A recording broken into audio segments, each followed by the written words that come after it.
দেখো এই ছবিতে এসপি জে আর এই পি আর টি হচ্ছে আমাদের স্পর্শক। এই পি বিন্দুতে আমাদের মিলিত হয়েছে। তা আমাদের এখানে বের করতে হবে এস আর এর মানটা, এই যে এক্স দেয়া আছে এক্স এর মানটা আমাদের বের করতে হবে। ঠিক আছে, মানে এই এক্স এর ভ্যালুটা আমরা নির্ণয় করব।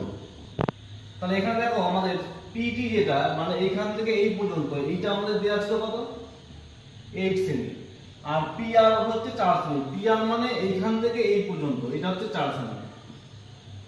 আর এস আর মানে এখান থেকে এতটুকু, এটা আমাদের x সেমি। তাহলে এখান থেকে আমাদের মনে রাখতে হবে পিটি স্কয়ার সমান সমান লিখব এসপি ইনটু আরপি।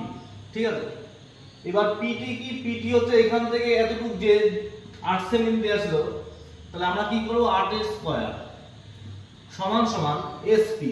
তাহলে এসপি মানে আমরা কি লিখতে পারি, এসপি মানে এসআর প্লাস পিআর, ঠিক আছে, ইনটু আরপি।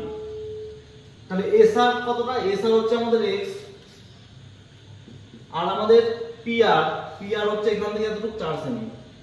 তাহলে এক্স প্লাস 4, আর এখানে আরপি এটা আমাদের দেওয়া ছিল কত, এখান থেকে এতটুকু 4 সেমি।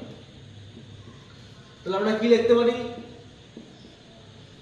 64 সমান সমান x প্লাস 4 ইনটু 4।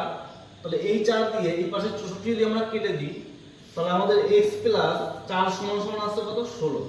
তাহলে x এর মান কি হবে, 16 মাইনাস 4 সমান সমান 12। তাহলে আমরা x এর মানটা কিন্তু পেয়ে গেলাম কত, 12 সেমি।